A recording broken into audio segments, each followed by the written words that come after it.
before we went on. All right, we're live. Hi, folks. Sound off in the comments. We cannot see who is or is not there from the StreamYard, and gets very confusing if we're listening to the YouTube and the. Oh, it does. I see there are 2 live viewers right now. Cool. One of them is me, so never mind. There's okay, one the other viewer. one is not me. I'm not that good at multitasking yet. I think it's so Elon. We have one. All right. Oh, fresh from 3 hard-fought sets of volleyball here. Haven't gotten a chance to shower yet, so I hope my stink waves don't show. Okay. Let's see. Cool. Everything looks more or less in the same spot. Oh yeah, Connor. you got the short shift bump before we even got to talk about him. I know. I was all proud of myself too. Yeah, hey, it was a good call. But of course, I'm sure our advice would have not been so cold go anymore. off at any moment, right? So, yeah, I think that works just fine. Okay. I think I'm. Oh no, I'm not ready to go. I need my writing utensil and a piece of paper. Ew. This is super thrilling content, I know. I might actually have to run to another room. I might not have a writing utensil. I will entertain Taylor. I will tell Taylor all about how I'm not at the Oilers game again, so they're going to win. I'm not upset about it at all. I have a feeling Karlsson is going to score because everybody that I drop and move on from is just crushing it. Case in point, Vlad Nemesnikov did so little for the 3 games I had him, and then ever since I dropped him, he's just been crushing it. I would have told you to drop Karlsson too, so. Yeah, I don't know. That was a lame stream last week, and it would have been even worse this week. So. Yeah. Glad to be rid of him. No, oh, it's an invisible marker. Thanks, children. All right, I'll be back in just a second. Vamp for a minute here. I'll be back. Oh, awesome. All right. Well, since I'm just talking into the void, we've already covered my Oilers curse. Let's talk about my fantasy teams. We started off really good. So last week, of course, had to be the week where things fell apart for all of them. So I've been doing so much studying and so much adding. And hopefully that pays off because I need it to. I don't like losing. I don't think anybody who plays or in the cacophony or listens really likes losing, but it happens, guys. We all lose eventually. Hey, to prove I'm not lying, you can see I've still got my knee pads on. Although I get injured too easily, so I wear them for soccer too. But as a goalie, I'm sliding around a lot, so. Lewis is making us all feel bad. He's had like a whole 2 days in the span that I've had 1 day. Okay. All right. I've got my writing utensil. I've got my pad. I've got Trello up. Need to make it bigger so my old eyes can see. Cool. You ready? Ready. Yeah, as long as I am, I guess. No. Oh. Get out of here. I don't know. Could have had a guest appearance. One of these days, the cats in my house will make an appearance for those watching on YouTube. Okay. Here we go. It's 4:25. What's up, champs? Welcome to another episode of the Short Shifts Fantasy Hockey Podcast, brought to you by Keeping Karlsson. I'm Louis Ezekiel, your co-host here tonight. Joining me, my pal and yours, Elizabeth. Here for your 3rd show. How you feeling? How are you doing on this fine Tuesday evening? I'm feeling pretty good. You know, I'm getting used to the hang of things here, hanging out with you. It's forcing me to study, which I'm loving. It's definitely helping my streaming content. I'm way more on the game than I ever was before. So If anybody Outs- needs advice, it's pretend you're on a podcast and then you'll study. Outstanding. Glad to hear it. Yeah, and you'll still make the wrong decision half the time probably, but you'll Probably. feel more. You'll have the data to back up your choices. I Yeah. think You can that's really what justify it's all it. about here. All we can do is tell people what we think based on what we see in the numbers there, or occasionally what we feel in our hearts, which is how I'm feeling about Ovi in the don't trade Ovi argument. All right. Well, like Parker Kelly blocking 5 shots in one shift on Tuesday, we are here to make a big impact in a short period of time. So, Elizabeth, without any further ado, let's jump right into the show here. We're going to start with some headlines. We will cover some injuries and oucheries and finish with some cold streaks, some colder than others. But yeah, let's jump right into it here. And I want to start in Colorado. Where Alexander Georgiev has had 3 straight starts. We have seen the 3-headed goalie monster in Colorado drop back down to 2. Kaapo Kähkönen was claimed by Winnipeg, so it is Georgiev and Enunen, and that is it, the battle here. And just to sort of compare their last 3 starts, they have identical win-loss records, 2-1 each of them. Enunen has 63 saves on 70 shots for an .863 save percentage and minus 2.7 goals saved above average.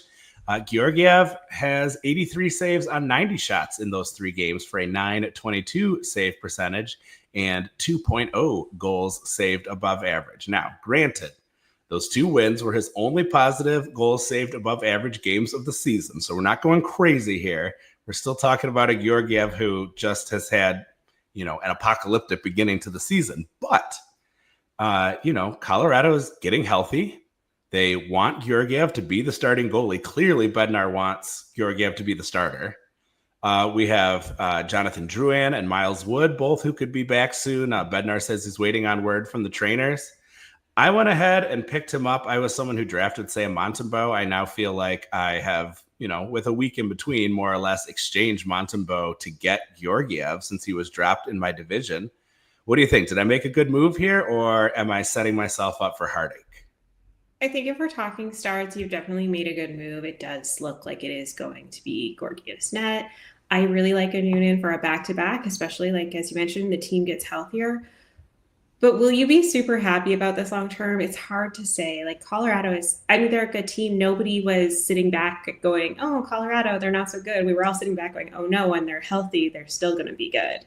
So there's a lot there to work with. I think he could have a good time for you. I just don't know that I would put all my pennies in that kind of jar and go with it.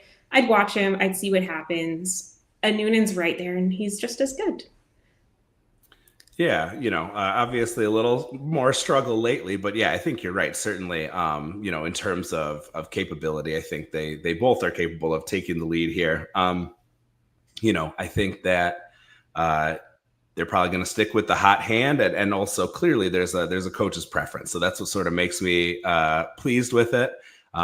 He probably won't start as many as Montembeault if we're comparing, but Elon was saying, why do you want a goalie who starts every game if he's going to allow 4 goals every game? So I can't argue with that logic. That's why I got out of that mess while I could. I still have Leferrier, Elon, so I was able to have the best of both sides of your trade, and I also was able to excise the problem on the other one. I should warn you, I've been anti-goalie this time around this year. So every time we talk goalies, I'm probably going to be a little leery. I've been anti-goalie this year. And I think that makes a ton of sense. I went in with the expectation that I would feel that way. I got all Twitter pated with the huge shutout that Montembeault had in that first game, but obviously everything since then has been wretched. I do want to carry 2 on my roster, and if I have the chance to have one of them be a guy who's going to start 2/3 of the game for Colorado, I feel decent about that if he's not going to be just totally stinking up the place, and it does seem like he's gotten his head on straight a little bit there. A place where no one seems to have their head on straight right now. Take us over to Pittsburgh, Elizabeth. What the heck is going on with our Penguins and their timeless stars? Maybe that time is starting to catch up with them. Our Penguins are hurting, and especially in those goalie areas that we were just talking about goalies. I mean, Jari's back from his conditioning stint, but it sounds like they're going to be carrying three goalies. So we've got Jari, we've got Nedeljkovic, we've got Blomqvist, and I just don't know who you'd want to take out of that bunch personally because they're all kind of low right now. Jari went down. When he went down, he was at 0.836. Last year, he finished with a .909 save percentage. Nedeljkovic's currently sitting at a .882. Blomqvist is currently at a .904. I just don't know that any of these guys really intrigue me. And I was a Jari drafter, okay? I drafted him. I will admit it. I have no regrets in dropping him. I still have him on my watch list. I am hoping for the best. I want him to come back really strong. I just don't know what's going on over there. And I think it's going to be a blender for a little bit until somebody breaks out. Hopefully that can be Jari because the conditioning stint went really well for him. He went 4-1-0 with a 2.16 goals against average and a .926 save percentage. So things were looking really good for him down there. Hopefully he brings that with him. But we'll see. How do you feel about those Penguins goalies? Yeah, a little bit of confidence injection for Jari down in the minors. So here's a bit of my concern. Now, Brian did talk about how the defense is starting to get back to decent. Of course, they went ahead and got just absolutely crushed by the Dallas Stars on Monday, which did not help any of those arguments. But the Stars bouncing back from a bad loss, hurt pride, saw a chance to take it out on someone, I suppose. I certainly would take Georgiev over Jari just because of the team in front of him. But actually, I have been in the short shifts chat kind of talking with Elon about the possibility of adding Jari. And I don't hate the option. He's certainly a guy who's going to have plenty of shots against him if he can, if he has his confidence back from that stint and if he can start to put together, some games where he, is at a 900 save percentage or above. That's going to be decent fantasy points. Maybe not the rate stats you necessarily want to see if you're in a categories league, but I think that's quality. And Shams, who has won a ton of fantasy games, always talks about he really likes volume goalies for teams that allow a lot of shots. That is certainly the Penguins right now. I don't have the flexibility on my roster to toss a Jari on there as well, but I imagine someone in the division will, and I'm curious to see how that turns out, honestly, for them. I like Jari. I think he has the ability to do it. I don't know if he can necessarily put it together in Pittsburgh. I wonder a little bit if maybe a change of scenery is what he needs, but I feel like that contract is going to be tough to move until his play improves. Yeah, I'm not sure if it's scenery or if it is the confidence boost will do it, but I too really like Jari. I like watching him. I like the play. So I'm hoping that all goes well there. I'm really hoping that people in my league just want to let him play a few games so I too can see what happens and I don't have to grab him before his first game. But if you're in a league that's super competitive, you might not get that option. And then I would say, yeah, maybe take him and see what happens. I mean, we know what the worst can look like and we know what the best can look like. But there was one shining star in yesterday's Pittsburgh game. You already talked about how they played the Dallas Stars. So let's move right on over there and talk about Mason Marchment because he got 1 goal and 4 assists. He's spending lots of time up with Sagan and Duchesne on the second line, second power play. Things were looking really good for him. So unfortunately for the Penguins, he really came through.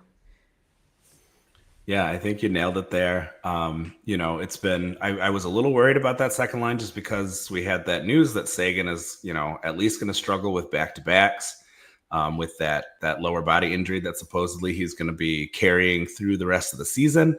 But yeah, Marchment just outstanding. I think he got all 5 of those points in the first period. I think there were some, the Twitter was talking about various records set and that sort of thing.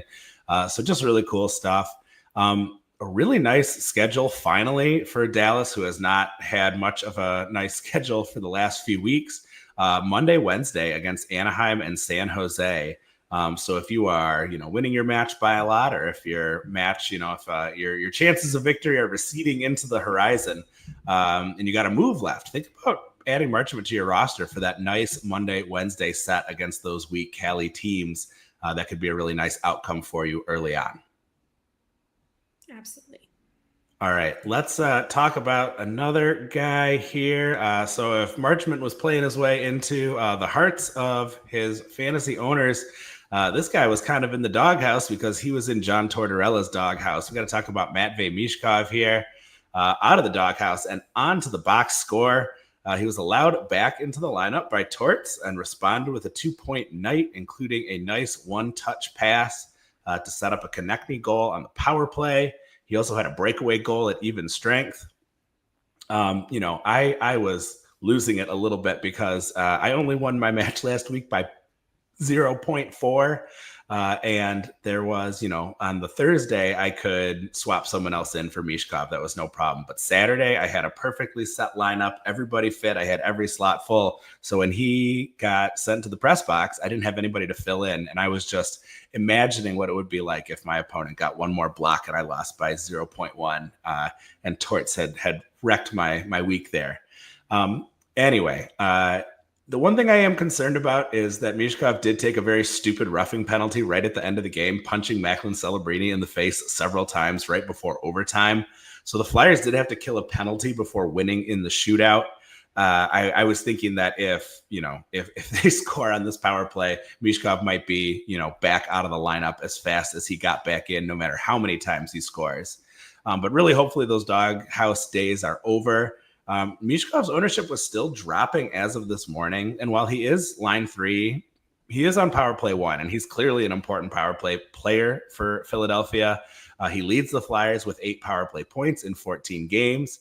Last year, Morgan Frost led the team through the whole season with 11 power play points. So I think Mishkov is going to be, one of the straws that stirs the drink here. As long as he can stay on Torts' good side, be responsible, not punch potential rookie of the year rivals in the face at the end of a game. You say potentially not. I would probably say definitely not, especially on your first game back after being, hanging out in the press box for a game. Now, there's a lot going on there, right? Like, we don't really know 100%. Nobody does except for the people involved why he was pulled out of those games. But I like to think that you learn a lesson when you sit out and you come back with a fire. And that's all that was. And the punches thrown were just part of that. He was really just that adrenaline rush. He was excited. And we're just going to get back to good old fashion scoring hockey for him. I do think I agree with you. I don't know why people are dropping him right now. Especially after the sitting, like, that doesn't make sense to me. Like, if you dropped him when he first sat, okay, but when he's coming back, like, give the guy a shot, guys. Yeah, especially with a night to digest and a morning to start, potentially picking up there. So yeah, if he's floating around out there in your non-cupful league, I would think about grabbing him because, even from that third line, he's capable of doing damage. We had another player who was getting some attention, had a lot of eyes on him in that Sharks-Flyers game. Tell us a little bit about Emil Andre.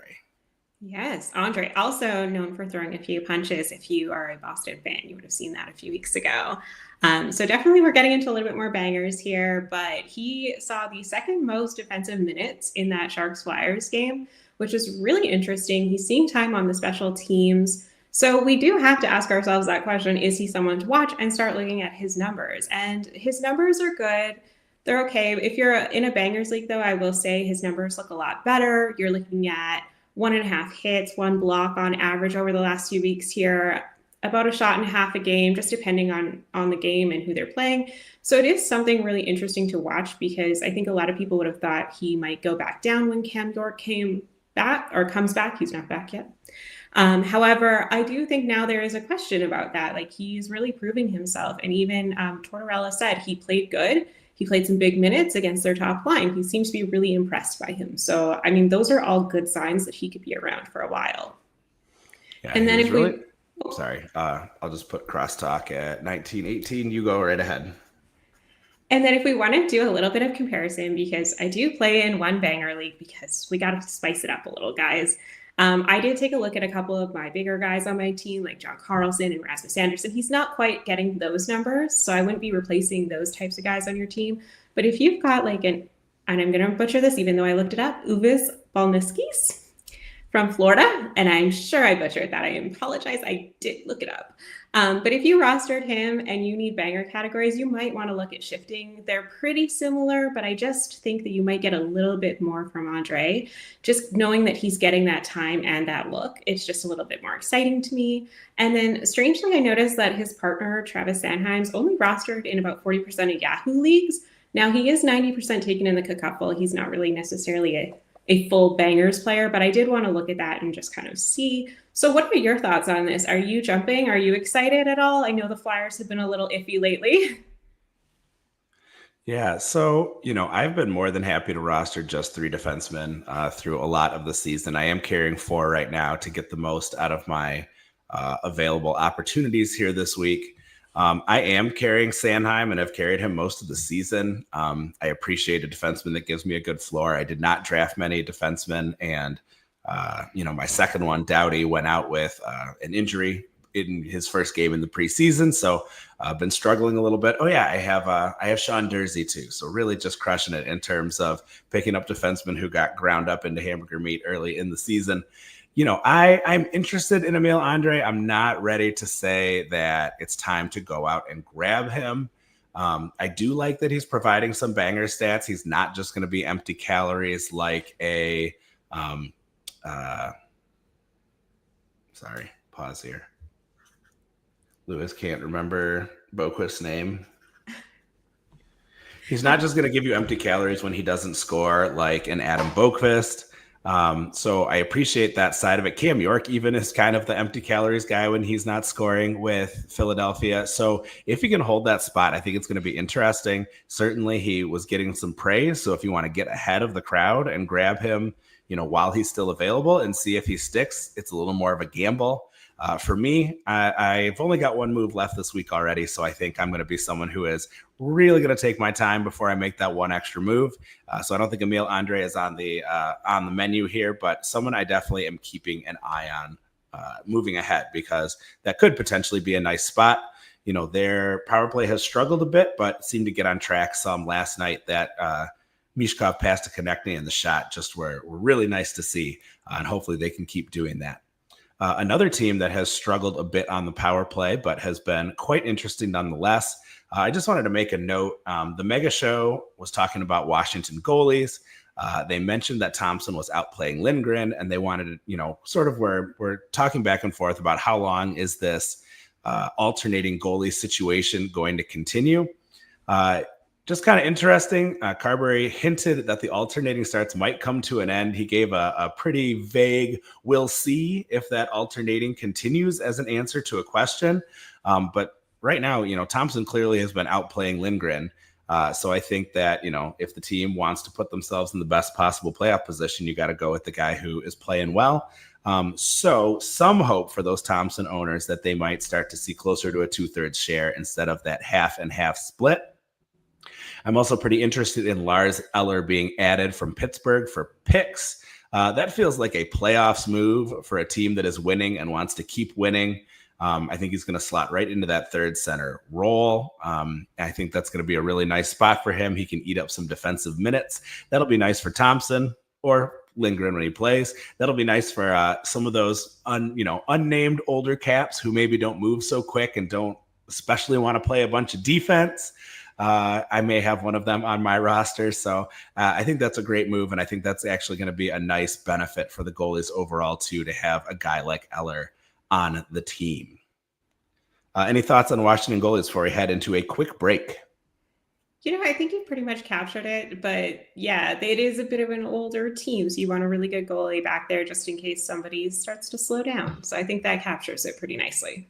Yeah, it helps you play with confidence, too, when your goalie is playing well. I think that's been part of the problem in Pittsburgh, is if they're worried that, you got a rickety situation back there. They play tight. What do they say? You're gripping the stick, right?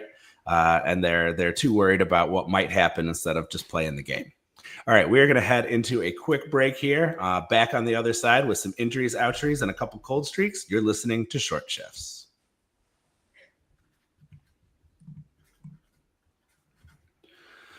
Oh, all right, nice. Anything before we jump into the second half here? Just laughing at us calling these guys old when I know we're probably both older than them. Yes. I think I'm a year younger than Ovi. Is Ovi 39?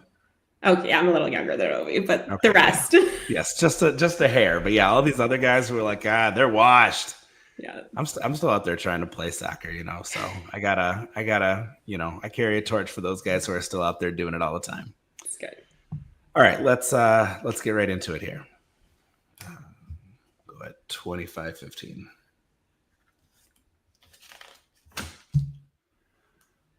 Welcome back to Short Shifts. Elizabeth, we might have buried the lead here a little bit because the first game of the week, which came nice and early on a Veterans Day Monday, had some real fireworks to it, but unfortunately it also came with some injury news. So that 7-5 victory by the Habs over the Buffalo Sabres came along with Tage Thompson taking a lower body injury. It's not super clear what exactly happened. He did play a shift in the second period, got into an awkward collision with Alex Tuck and David Savard. That was kind of the most noticeable event of the shift. He finished and skated off, so it wasn't like he headed right for the bench, but he did not return. We don't know a whole lot yet. Basically, Ruff has just said, we're waiting to kind of get updates on these guys. But the main beneficiaries so far seem to be Alex Tuck on the power play and Dylan Cousins at even strength, who stepped into Thompson's spots there. Cousins and Tuck both had 2 points in the game. Cousins a goal and an assist, Tuck with 2 assists. They're both now line one, power play one. You're not going to find Alex Tuck many places, but Dylan Cousins is only 23% rostered on Yahoo, 98% on in the Keeping Karlsson Ultimate Patron. Oh boy, let's try that again.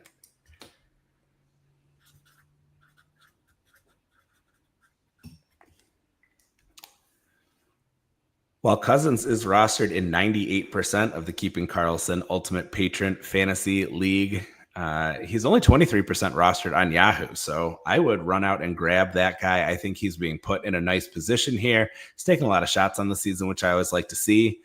So I think Cousins could be in for a good opportunity for as long as Tage Thompson is going to be out. And of course, people in the Cupful seem to think that he has value even, before he was moving into that position. So a guy who might be worth taking a look at. Absolutely. Like Dylan Cousins was just not long ago, people were dropping him. But I think that there's a lot of managers out there, myself included, who are really happy that we held on to him because he is starting to turn it around. And with this extra deployment, like that's good news. You don't want to be sitting on a guy who you're just hoping will get better. It's nice to see someone who's actually kind of getting better and getting that deployment. Tuck's also really interesting. We always say, like, guys on the power play, they're people you want to be looking at. You want to see who's moving up and down the line. So if he is available to you, which again, doubtful knowing those numbers, definitely someone to take a look at. All right. Next up, why don't you take us through? We had an injury in the Canes game. Also, a Canes game that saw a ton of depth scoring. So there might be some interesting folks out there on the wire. There are 3 more games for the Canes this week. So what's going on down in Carolina? Yes, Seth Jarvis is out with a day-to-day upper body injury. We don't have a lot of details on that injury, but we do know that last year he was playing through a shoulder injury. So we don't know if it's something related to that or not. We don't want to speculate because you and I, unfortunately, not doctors on the team. So we'll just say for now that he is likely going to be out at least for a little bit. And then, like you said, those Canes really showing their depth and showing up. They're proving why they have been a powerhouse for a few years, really kicking butt. And we've got Jordan Martinook and Jordan Stahl showing up on the third line. Like, that's wild. But more interesting to start this conversation, we've got Eric Robinson, who is on the second line playing with Natchez and Koknemi. He got 4 shots, 1 goal, 1 assist on Monday night. That's wonderful. If you happened to be somebody who grabbed him, and we do know that somebody did grab him in the cupful. So that was exciting for them, I'm sure. He's already actually matched his point totals for his last season. He played 40 games last year with Buffalo, got 9 points, and he's already matched that, and he's doubled his goals. So definitely interesting, especially while he's playing up there. And like I said, we've got those third line guys really coming through with Martinook, Stahl, and William Carrier's getting a chance to play up there right now with Jarvis out. So guys you want to look at. Martinook's on a 4-game goal streak. He's got 2 goals and an assist against Colorado, which was really good. And then Stahl's averaging about a shot a game, but he also has a goal and 3 assists in his last 3 games. So he's definitely got the guy who's doing the passing there, but those are points. We count those too. And they're playing this week, they're playing Utah, and then they've got a back-to-back on the weekend with Ottawa and St. Louis. So while we wait for news on Jarvis, are you interested in any of these guys? Because that schedule to me makes them interesting. Definitely. There is some softness to that schedule. I love to see the depth scoring because my opponent this week has Aho and Svechnikov. So if the guys in the middle of the lineup want to take over and do all the scoring for me, I think that would be great. I don't know about Eric Robinson. I think that was exciting to see him out there. I don't know if I'm necessarily sold on him yet. I kind of like Jesperi Kotkaniemi while he's lined up with Natchez. That line was just outstanding. They had 10 shots for and only 3 shots against. That wasn't just, because they were blocking all the shots, because they also controlled the shot attempts 14-4. So they played really, really well. Martinook, I think, is interesting because he's also on that goal streak, although his line got caved in a little bit there, just 3 shots for and 12 shots against. So pretty lucky to get a goal when they were out there. So of that whole list, I think Kotkaniemi stands out to me as the guy who I would probably be most interested in. He's pretty boring a lot of the time, but he took 6 shots last game and had a goal and an assist. So that kind of stood out to me as pretty interesting. He's got Natchez on his line, at least for now. And then, Robinson to kind of give that, fresh energy of a guy getting an opportunity. Also, maybe worth noting, didn't figure into the scoring, but Jackson Blake got 4 minutes and 44 seconds on the top power play. So that could also be an interesting guy to kind of keep an eye on. Nothing all that exciting yet. I'm sure he is mostly deferring to his other more experienced teammates, and he is on a cold streak with no points in the last 3 games. But hey, if he sticks on that top power play, that could be an interesting opportunity. It may have just been, him subbing in that moment. So don't necessarily read too much into it without checking game day lines. All right. Another injury that we got to talk about, Brock Besser remains day-to-day from that hit to the head that he took from Tanner Jeannot. Tocchet gave us a bit of an update. He said there's nothing really to report. You're hoping he's gaining 3 to 4% every day. That's the way you have to look at these things. The immediate beneficiary is Suter, who is elevated to line 1B or line 2, depending on how you look at it. That would be Suter with JT Miller and Lekaramaki, who is making his debut. And he's out there on power play 1 as well. Pius Suter is not the most exciting person ever. They talked about him on the Mega Show a little bit. And you imagine that position is going to be gone as soon as Besser is back, but it's hard to say exactly when that will be. A day-to-day with a concussion can turn into week-to-week with a concussion, as that quote suggests. So I took that bet, but I'm definitely ready to drop Suter once Besser returns. A little bit of insight from Coltrane, a patron who has Abbotsford Canucks season tickets. Says Lekaramaki has a high IQ, great skating, and has an elite shot. Will this translate immediately this week? Maybe. He could also run on adrenaline tonight and level out. In a dynasty, I'm thinking to be a nice pickup for the week-long stream, and honestly, it could go either way. But yeah, cool that he's getting a shot here. JT Miller is no slouch to line up with, so maybe there'll be some fireworks here. Absolutely. And I just got to shout out our patrons because that's the insight that you get when you're a patron. I feel like I'm Elon and Brian now, but you do get all that nice insight from everybody else talking about these players, especially if you maybe don't know them because you're watching other games.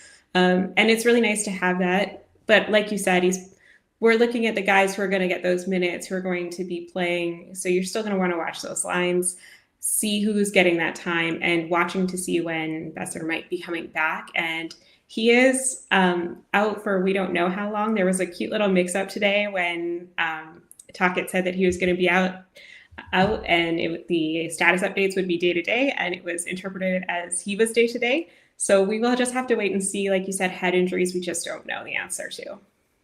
Yeah, absolutely. All right. One more kind of injury item to talk about here. Devon Taves came up on the Thursday keeping Karlsson short shifts as a cold player. I can't remember if he was included in the cold defenseman that the Mega Show discussed. But what's going on with Devon Taves? Do we have some hope with his recent scoring here? I know a lot of people do have hope. But he had one goal on one shot, but he blocked 5 shots on Monday. So it really just depends what you're looking for to get out of him.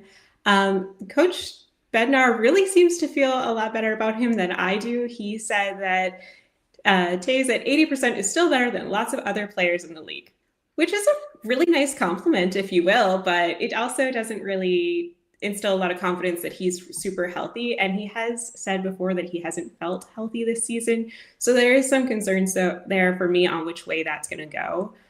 He has had a little bit of a slow start this season, 4 points in 12 games, I think is the numbers there. And it's just not really winning me over personally. Sure. And, I think at times Taves, has really been successful in the fantasy game, but a lot of times because of that defensive depth they have in Colorado, he comes off as kind of one of those better in real life than in fantasy types of guys. Certainly as someone who has Georgiev on my roster now, I hope that he starts feeling better soon so that he can be a good real life player for the team, even if, hopefully he's creeping up above 80% here moving forward. All right, a couple of cold players to talk about, or one heated back up today. I'll let you cover that one. But I want to talk about Jonathan Marchessault a little bit. He's just been an interesting topic of conversation. Obviously, he was one of the big moves that Nashville made this year to try to turn themselves into a contender. That has been a bit of a struggle. So I'm trying to figure out, is this guy snake bit or is he just playing poorly? Is this something that he can recover from or should I be looking to get rid of him? So on the snake bit side, he's got a low shooting percentage. His on ice shooting percentage is low. His PDO is low. He's still getting good high danger chances in terms of high danger chances per 60 minutes. And his time on ice is nearly the same as it was last year in Vegas. The thing that is worrying me is this low point total is coming with a pretty average points participation rate for his career. His individual expected goals is not much better than the 3 goals that he's gotten. He's been expected to get 3.8 and he's got 3. So that seems, right in line. And his goals per 60 is just over a third of what he accomplished last season, while his assist rates have been steady. So this drop in nearly 1 point per 60 minutes is almost entirely from goals. Also, I don't know if this matters necessarily, but he's also tied for the worst penalty rate of his career. So maybe there's some frustration creeping through. I do think this is a guy who can rebound somewhat. The individual shooting percentage should improve. The on ice shooting should regress a little bit. So he should find his way into a couple more goals and assists. But it just seems like that the chances that he's getting, the spots on the ice that he's shooting from, aren't as good in Nashville as they were in Vegas. I think owners are probably hoping maybe that's just partially a comfort level thing and it'll get better as the season goes on. But it hasn't turned out as well, I think, as people had hoped. And for the draft value that we got from Marchessault, the shots are nice, but the rest of it still hasn't really come along. And certainly would be worrisome if he finds himself off of that top power play. Then you're really getting into the danger zone. He's already separated from Stamkos quite frequently, and his line mates have not been awesome the last couple games. So a little bit nervous about Marchessault here. It wasn't long ago that you and I were actually talking about the entire Nashville top 6. So it's not surprising to me that they didn't all just overnight get better. But I do think, like you said, there is some room for improvement here. I do think it'll come around. As long as the shots are still coming in, I would be willing to hold on to him or even see what might be out there in the form of a trade, because there is, I imagine a lot of people who do think he will heat up, that Nashville just needs time to kind of figure things out. They've had a lot of changes. We are only a month or so into the season. We're not that far in. There's still a lot of games left to play. There's a lot of room for them to move this around. But I would say it's just one of those players where you're just not 100% confident in the turnaround. So you do want to maybe shop it a little. Yeah, makes sense to me. All right. So this guy got the short shifts bump before we even recorded the show, but tell us about your previously cold player. Yeah, my cold streak. I wanted to talk about someone who was probably flying under the radar as a cold streak because the team has been doing so well to start the season. And I was going to bring up Kyle Connor, but he decided that he needed to pop off against the Rangers tonight. He had 7 shots on goal, 2 goals, and an assist, and he is no longer cold.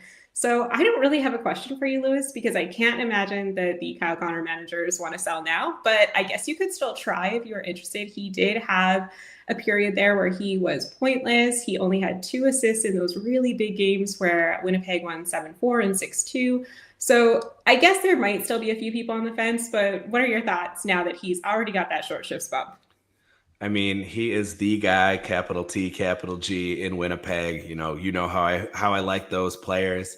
He's a good Michigan boy too. So I'm not gonna have a bad word about Kyle Connor here. I guess if you can get something wild for a trade, you maybe can go for it. But I would just stay happy with what he is accomplishing. I think you would sort of like with Ovi chasing the record. I think you might be sad with yourself if you've got Winnipeg chasing this outstanding season that you're running, and trade him away so that you're not kind of emotionally invested in that adventure.